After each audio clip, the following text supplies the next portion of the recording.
Bom dia, boa tarde ou boa noite. Esse é o nosso primeiro vídeo da nossa carta mensal. Já há alguns meses nós temos o hábito de divulgar para o mercado uma carta no nosso site, compartilhando qual que é a visão do nosso comitê acerca do mercado doméstico, mercado internacional. Os investidores da Zanello Wealth recebem um vídeo do nosso comitê disponibilizado e também os podcasts semanais. E a nossa ideia aqui é explorar aquilo que nós abrimos para o mercado e conseguir trazer em vídeo. Essas cartas mensais já existem há algum tempo, mas a nossa última carta referente ao mês de abril, a gente teve um feedback muito interessante, bastante acesso, e nos deram a ideia de fazer um vídeo sobre a carta. Então eu vou aproveitar para explorar alguns dos gráficos aqui. Eu não quero exaurir o tema, até porque na carta a gente conseguiu trazer com mais detalhe, com mais profundidade, mas eu sei que conversando e gravando o vídeo a gente sempre vai conseguir trazer outros pontos de vista. Dito isso, eu tenho aqui na minha tela os principais temas que nós trabalhamos nessa carta. E nós começamos falando primeiro sobre o movimento que nós tivemos no mercado de fundos imobiliários no Brasil. É interessante notar como o mercado ele sempre vai para os seus extremos de euforia, extremos de pânico. Em algum momento desse ano, o mercado chegou a precificar que a taxa Selic terminal poderia ir para 17% ou 18%.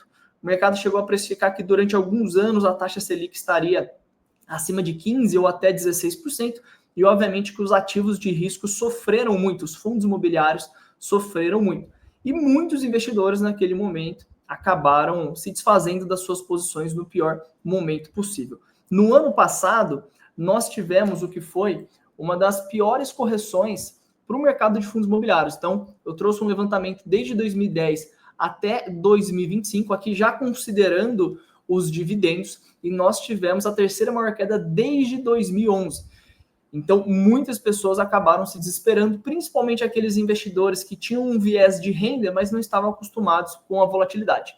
Desde então, o que aconteceu foi que só em março a gente teve uma valorização de 3%, em abril de quase 6%, então 2 meses consecutivos muito positivos, e desde a mínima uma elevação de 18%. Isso significa que a classe vem se recuperando, muitos segmentos ainda estão sendo negociados abaixo do valor patrimonial, muitos fundos de infraestrutura, que não são a mesma classe de fundos imobiliários, mas por terminar com 11, muita gente associa como se fosse a mesma coisa. Muitos fundos de infraestrutura estão sendo negociados com deságio ainda, ou seja, ainda existem oportunidades. Eu lembro de 3, 4 meses atrás, nós falamos internamente para clientes, comitê, e às vezes abrimos para o mercado também, fundos com negociação de IPCA mais 12, IPCA mais 13, com ativos de excelente qualidade. Então, dentro do fundo, os ativos eram de qualidade e os ativos estavam com uma taxa normal, uma taxa de IPCA mais 7, mais 8. Só que, dado o deságio que a gente estava enxergando no mercado, o investidor levaria para casa uma TIR próximo de IPCA mais 12. Essas maluquices ou assimetrias começaram a desaparecer depois dessa recuperação de mercado, mas ainda existem alguns ativos que você consegue se beneficiar. Boa parte da recuperação dos fundos imobiliários, isso também a gente pode trazer para a Bolsa Brasileira, se deve ao fechamento da curva de juros no Brasil. A gente teve um fechamento aí quase 100 bips, considerando o que o mercado projeta para o futuro. Então, sim, é verdade que hoje a taxa de juros está em 14,75, mas o que o mercado está precificando é que nós chegamos próximo ou chegamos no fim do ciclo de aperto monetário e de agora em diante a gente começa a ver taxas menores. Alguns ventos externos contribuíram para isso. Então, desde que nós tivemos o Liberation Day e o anúncio de todas aquelas tarifas do Trump, a gente começou a ver um fluxo muito mais forte para países emergentes. A própria economia americana registrou um PIB negativo nesse primeiro trimestre de 2025. Então, se você tem uma economia americana mais fraca, juros americanos começam a ceder, isso acaba impactando favoravelmente outros países, como é o caso do Brasil. Então, o fato é de que nós já temos agora taxas de juros menores esperadas para os próximos meses. E se nós tivermos, como alguns bancos estão projetando, então o Itaú, por exemplo, já projeta que a gente vai ter um segundo semestre de zero crescimento no Brasil. Não é uma recessão, mas seria zero crescimento. Caso isso se concretize, nós temos ainda mais espaço para que os juros comecem a ceder. A grande preocupação aqui é com a inflação, que hoje está acima da meta. Em contrapartida, a gente vê um petróleo em queda muito forte, isso pode de alguma forma favorecer a inflação aqui dentro. De outro lado, nós temos, não podemos lembrar, por mais que a figura do Galípolo hoje a gente não tenha essa discussão, se é um cara confiável ou não, a qualquer momento a gente pode voltar com essa discussão, ainda mais se nós tivermos uma pressão política para que ele tome determinadas atitudes. Então, tudo isso começa a fazer o mercado a projetar juros menores lá na frente, obviamente que isso favoreceu a valorização dos fundos imobiliários. Uma métrica que a gente gosta muito de acompanhar é o dividend yield dos FIIs, comparado com o rendimento real do Tesouro IPCA 2035. Então, boa parte da precificação dos fundos imobiliários se dá através do juros real, porque em teoria você tem os imóveis ou o valor da cota se valorizando ou se ajustando pela inflação, então você vai comparar o yield com o que seria o yield do ativo do Tesouro, que seria o ativo sem risco. Nós estamos agora com um spread de 3,1. A média nos últimos 10 anos é 3,3. Então, em termos de spread, nós estamos dentro da normalidade. A questão aqui é se esse 7,7 continua nesse patamar. Nós sabemos que esse é um nível de juros real muito restritivo, que a média no Brasil é muito mais próximo de 5,5, 6, dependendo do horizonte. Então, se o soberano cair, a gente ainda tem mais espaço de valorização dos fundos imobiliários. Como eu expliquei, boa parte desse movimento no Brasil se deve aos movimentos que nós tivemos nos Estados Unidos. Então, eu trouxe aqui a curva de juros nos Estados Unidos. Então, nós temos em azul a linha atual, nós temos em laranja o que era um mês atrás, e em verde claro, que eu confesso que aqui para mim parece um azul também, mas em verde claro, um ano atrás. E aqui a gente consegue ver qual parte da curva mais se movimentou, principalmente a parte curta de 2 anos, a parte intermediária, a parte longa ainda com medo e incertezas fiscais acabou não se movimentando muito nos Estados Unidos. O que lá fora nós aproveitamos, eu vou dizer aproveitamos no passado, porque talvez tenha passado a oportunidade realmente, mas é importante compartilhar com vocês, é que em algum momento, principalmente ali com aquela confusão do Trump, nós tivemos um aumento dos spreads de crédito dos títulos high yield e high grade, tanto títulos americanos quanto títulos Latam. Isso aqui é super interessante. Então, na linha preta nós temos o spread dos títulos Latam. Então, para você que tem conta no exterior, mas por qualquer motivo de planejamento tributário sucessório, acaba pegando um bonde da Vale, da Suzano, da JBS, de alguma empresa brasileira, da Ecopetro, uma empresa aqui da América Latina. Esse é o spread. Então, nós tivemos uma alta relevante de quase 1%. E aqui em verde e em azul claro, o spread do high grade americano, que você poderia fazer comprando os títulos diretamente de empresas americanas ou comprando um ETF. Então, esse foi um bom momento para conseguir explorar isso. Para quem não lembra, o spread de crédito é a diferença entre o que esse título paga e o que a taxa soberana está pagando. Então, para você, investidor, quanto maior o spread de crédito, melhor vai ser o seu rendimento. Quanto menor o spread de crédito, pior vai ser o seu rendimento. O que nós queremos, no melhor dos mundos, é conseguir aproveitar quando nós temos picos no spread e nos desfazer ou reduzir a nossa posição quando esse spread cai demais e a gente não tem mais tanta assimetria neste mercado.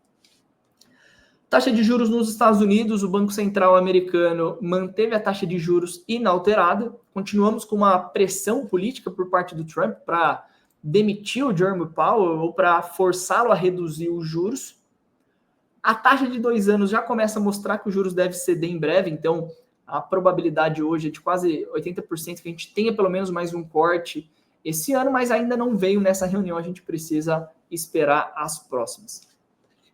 Um dos temas, talvez o mais interessante que foi abordado nessa carta, foi a relação das mineradoras de ouro com o preço do ouro. Então, não é surpresa para você que acompanha as nossas cartas e vê os nossos vídeos, recomendações para compra de ouro, para diversificação do portfólio já há alguns anos, que trouxe um resultado muito, muito expressivo para os portfólios.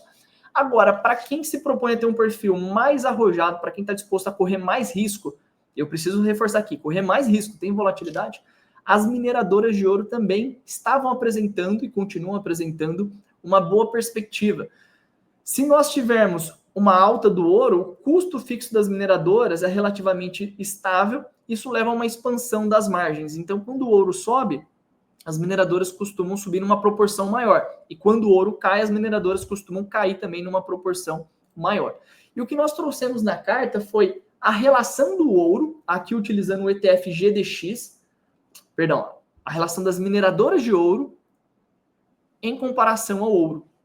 No horizonte mais longo, aqui desde 2007, A verdade é que as mineradoras, tanto o GDX, que são as mineradoras majors, quanto o GDXJ, que são as mineradoras juniors, tiveram uma queda super expressiva de quase 70%. Então, se você jogar no Google, você vai ver que o ETF subiu, mas a valorização relativa com o ouro caiu muito. E a nossa provocação é de que isso não está certo, que uma boa convicção que nós temos é que a próxima fase do ciclo pode trazer preços de mineradoras mais altos. Nós trouxemos aqui o que seria a média da relação, do ratio, da razão entre mineradoras e ouro. Nós estamos muito abaixo dessa média. Se nós simplesmente voltarmos para a média, aqui nós teremos um upside de 160%.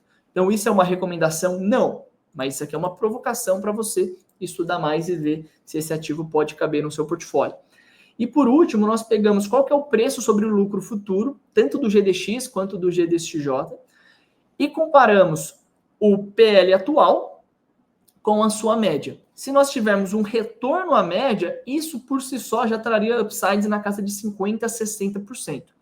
Se um bull market realmente acontecer, vale lembrar que só esse ano o ouro subiu 30%, então se realmente tivermos um bull market deste mercado, a ideia é que o PL suba muito acima da média. Então o upside seria ainda maior do que o que nós estamos vendo, mas isso por si só mostra que ainda existe espaço nas mineradoras. No caso do metal em si, por mais que seja um ativo importante para você ter no seu portfólio nessa próxima década, parece ter esticado demais, né? Então, internamente, nós compartilhamos alguns gráficos técnicos que mostram que nós, no mínimo, deveríamos ter uma correção ou uma lateralização do ouro, dado essa valorização. E por último, foi até engraçado, né? A gente poderia jogar confete para cima, mas não é o intuito. Nós falamos do Ethereum no último comitê, na última carta mensal, e parece que cravamos o fundo do Ethereum. A segunda maior criptomoeda do mercado estava esquecida. A razão do Ethereum com o Bitcoin está num dos menores patamares históricos, então é verdade que a dominância do Bitcoin subiu muito. E a nossa proposta na última carta foi analisar além do preço, olhar fundamentos, tecnologia, para ver o que estava acontecendo na rede do Ether. E o Ethereum hoje ele tem algumas funcionalidades. Uma das funcionalidades é a tokenização de ativos. E nós trouxemos qual que é o valor total hoje em ativos tokenizados. Então nós temos commodities, títulos de dívida do governo, crédito privado e a maior parte hoje dos ativos tokenizados, você vai ver bastante essa sigla em inglês, que é o RWA, em stablecoins, que são criptoativos que têm um lastro no dólar. Pode ter também em outra moeda, né? Mas principalmente no dólar. Nós temos evolução desde 2020. Hoje, o USDT, que é uma stablecoin que por muito tempo o mercado teve medo, teve receio, eu fui uma dessas pessoas, hoje parece ter melhorado muito a sua governança e é um dos principais detentores de títulos do Tesouro Americano. E o mais legal, de todos esses ativos, hoje a rede do Ethereum é a mais importante para as stablecoins. Então, esse título spread de crédito não tem nada a ver, está simplesmente errado no slide, mas quem sabe faz ao vivo. O que importa aqui desse gráfico é como as stablecoins elas estão divididas nas blockchains. Então, nós temos outras blockchains, tem aqui a Solana, tem a Binance, tem a Arbitrum, só que o Ethereum é a mais relevante de todas. Então, para os investidores institucionais, para os grandes players, o Ethereum continua tendo muito valor e talvez, muito talvez, foi isso que aconteceu ontem quando o Ether subiu quase 25% em 24 meses. Talvez a ficha caiu e a partir de agora nós voltamos a ver uma valorização das altcoins. E por último, olha que interessante, o maior fundo tokenizado hoje é da BlackRock, com quase 3 bilhões de dólares, a maior parte sendo na rede do Ethereum, e sendo a BlackRock a maior gestora do mundo com mais de 10 trilhões de dólares. Então, se você acha que o Ethereum, criptoativos, é um assunto só para jovem, para libertário, para nerd, para o pessoal do mercado financeiro, não é verdade. Hoje isso já faz parte da alocação de muitos portfólios e o nosso objetivo é conseguir trazer o que nós temos de mais avançado em termos de discussão aqui para os nossos encontros e para as nossas cartas. Esse é o nosso primeiro vídeo trazendo um resumo da carta. Se os feedbacks forem positivos, a gente tem o segundo, 10º, centésimo vídeo. Então, se você gostou, eu vou pedir para você compartilhar, deixar o seu like e também colocar nos comentários aqui o que mais te chamou a atenção nessa carta. E até a próxima.